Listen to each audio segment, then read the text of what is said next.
జడా శ్రవణ్ మనందరికీ తెలుసు. ఆయన మాజీ జడ్జిగా పనిచేసినటువంటి వ్యక్తి. చదువుకున్నారో తెలియదు కానీ పాపం జగన్మోహన్ రెడ్డి గారి ట్రాప్లో ఇరుక్కుపోయినట్టుగా మనకైతే కనిపిస్తూ ఉంది.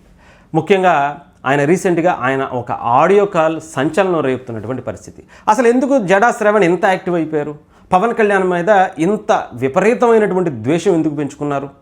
హిందూ మతం మీద ఈ రకమైనటువంటి కుట్రలు చేస్తుంది ఎవరు అని అంటే, అటు తిరిగి ఎటు తిరిగి ఆంధ్రప్రదేశ్లో జరుగుతున్నా, తెలంగాణలో జరుగుతున్నా ప్రతి దానికి ఆ వేలు మాత్రం అక్కడే చూపిస్తుంది. ఎందుకు అంటే వీళ్ళందరితో టచ్లో ఉన్నటువంటి పరిస్థితి ఆయన చరిత్రగా కనిపిస్తూ ఉంది.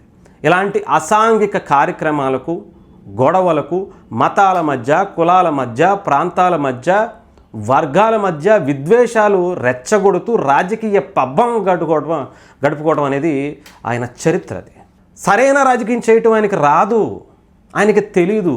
అయితే గొడ్డలపోటు లేదా గులకరాయలు లేదా కోడికత్తి, ఇవి తప్ప ఈ గొడవలు ఇలాంటి అరాచక శక్తులతో తప్ప నిజాయితీగా ఆయన చేసినటువంటి పనిని లేదా సమస్యల మీద కొట్లాడేటువంటి విధానాన్ని ఆయన చేయలేడు కూడా.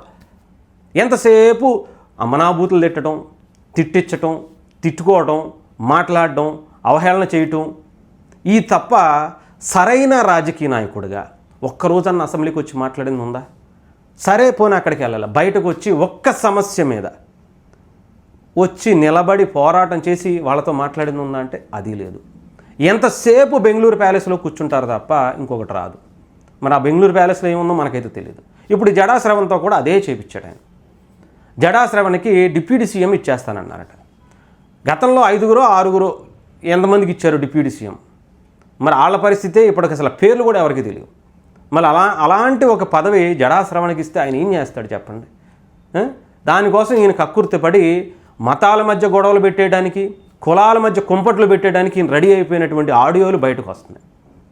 ఒక జడ్జిగా చేసినటువంటి వ్యక్తి అయితే గనక నాకైతే తెలీదు, నేను చూడలేదు కాబట్టి, చదువుకున్నారో అది కూడా తెలియదు కాబట్టి. కానీ మరీ ఇంత ఎందుకు సార్? చదువు కన్నా గౌరవం ఇవ్వాలి మీకు. ఎందుకు సార్ ఈ దారుణమైనటువంటి పరిస్థితి? సమాజంలో ఆ అంబేద్కర్ గారి విగ్రహాన్ని కట్టడం ఎంత, ఆయన పేరు దానికి మొత్తం డబ్బులు పెట్టేసి వదిలేశారు. అయ్యే డబ్బులు నిజంగా అక్కడ ఉండేటువంటి ఎస్సీ ఎస్టీ సామాజిక వర్గానికి సంబంధించో, అడగాలిన వర్గాలకు సంబంధించో ఒక మంచి అమౌంట్ ఫిక్స్డ్ డిపాజిట్ చేసి దాని నుంచి వచ్చేటువంటి డబ్బులతో ఫ్రీ ఎడ్యుకేషన్ ఇవ్వచ్చు. వాళ్ళు ఎంత చదువుకుంటే అంత. పోనీ అంత ప్రేమ ఉంటే ఆయన దగ్గర కొన్ని వేల కోట్లు ఉన్నాయి.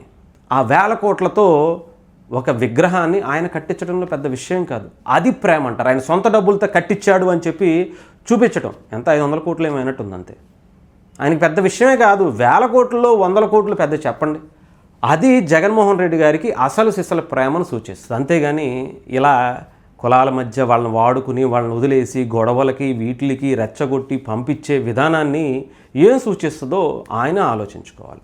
వాళ్ళలో నాయకత్వాన్ని పవన్ కళ్యాణ్ గారు ఈరోజు నేను చూస్తున్న పవన్ కళ్యాణ్ గారికి సంబంధించినటువంటి పార్లమెంటు నియోజకవర్గాల్లో ఎంతోమంది దళితుల నుంచి లేదంటే అణగారిన వర్గాల నుంచి 90% నేను చెప్తున్నా, అసలు పవన్ కళ్యాణ్ గారి సామాజిక వర్గం నాకు కనిపించట్లా. 90% అణగారిన వర్గాల నుంచి మీరు ఎన్ని పవన్ కళ్యాణ్ గారి మీద కుట్రలు చేస్తున్నా అణగారిన వర్గాల నుంచి వచ్చి ఆయన పార్టీలో చేరటానికి, ఆయన పార్టీలో నాయకత్వం వహించడానికి, ఆయన పార్టీలో క్రియాశీలకంగా వ్యవహరించినటువంటి వ్యక్తులు, చెయ్యాలి ఇంకా మంచి పదవులు రావాలని అప్లై చేసుకున్నటువంటి వ్యక్తులు కూడా అణగారిన వర్గాల నుంచి అత్యధిక శాతం ఉన్నారు. యువకులు ఉన్నారు, ఎంతోమంది వృద్ధులు ఉన్నారు, సీనియర్ నాయకులు, సీనియర్ లేదంటే రైతులు ఉన్నారు, చాలామంది విభిన్నమైనటువంటి పాత్రలు. ఆయనని మీరు ఆ సామాజిక వర్గం నుంచో లేదా ఇంకొకటి నుంచో, ఆ మతం నుంచో, కులం నుంచో ఒక వ్యక్తిగా ఆయన అంటగట్టాలనేటువంటి ప్రయత్నం చేస్తే ప్రజలు యాక్సెప్ట్ చేయట్లేదు అనేది మీరు తెలుసుకోవాలి. అర్థమవుతుందో లేదో మీకు తెలియట్లేదు. అయినా ఇలా అడ్డంగా దొరికిపోవటం మీకు పెద్ద కొత్త ఏం కాదు జడా శ్రవణ్ గారికి. ఆయన ఆడియో కాల్స్ గతంలో కూడా చాలా రకాలుగా మాట్లాడేశారు. ఎవరు ఏది చెప్పినా నమ్మేస్తారు, ఎవరు ఏది చెప్పినా దానికి కొట్టేస్తారు. అసలు జగన్మోహన్ రెడ్డి గారు గెలుస్తారో లేదో తెలియదు కానీ ఆయన డిప్యూటీ సీఎం ఇస్తానంటే అయిపోయిందంట. అదే మాట గతంలో చాలామందికి ఇచ్చారండి. సొంత తల్లికి చెల్లికే న్యాయం చేయలేని వాళ్ళు మీకేం చేస్తారు సార్? మీరు ఆలోచించుకోవటం. అసలు ఆయన ఎలా నమ్మారు జడా శ్రవణ్ గారు మీకు అర్థం అవట్లా. సొంత తల్లిని చెల్లినే వాటాలకు వస్తే ఆస్తులో తల్లి మీద కేసులు వేసి నెగ్గి విర్రవీగిపోయినటువంటి వ్యక్తి ఆయన.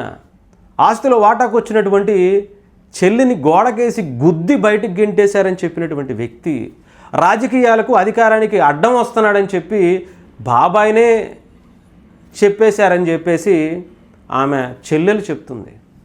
వివేకానంద రెడ్డి గారి కూతురు చెప్తుంది.